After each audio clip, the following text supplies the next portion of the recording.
Sir ভাই এত কথা বলেন না, আর আমাকে এবিকার মতন পুলিশে দিয়েন না স্যার। আমার হাত খরচের টাকা ছিল না, তাই আমি চুরি করিলাম। আমি কাজ করতে পারিনি, আমি 5-6 দিন, প্রায় 20-25 দিন কাজ করতে পারিনি।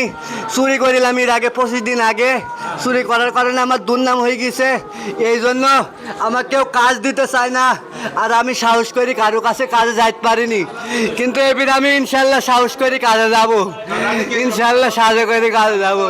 স্যার ভাই এত কথা বলেন না, আর আমাকে এবিকার মতন পুলিশে দিয়েন না স্যার। টিন কেটে পিছন দিক থেকে টিন কেটে চুরি হয়ে গেছে।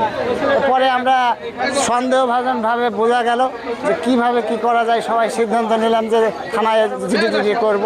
এর মধ্যে বুঝতে পারলাম যে শান্ত বলে এক ছেলে এবং তার সহযোগী বেশ কয়েকজন মিলে এই কাজটা করেছে।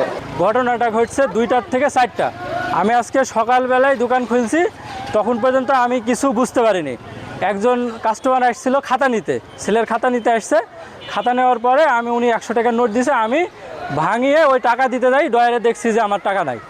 তো আমি মনে করছি যে টাকা কি তাহলে অন্য জায়গায় কোনো জায়গায় থুলাম নাকি, দিয়ে আমি এদিক ওদিকে তাকিয়ে কোনো টাকা পাইনি। পরবর্তীতে আমি ওই আমার যে সিলিং আছে, সিলিংয়ের দিকে তাকিয়ে দেখছি যে পিছনের দিক থেকে টিন কাটা এবং সিলিং সহ ভাঙা।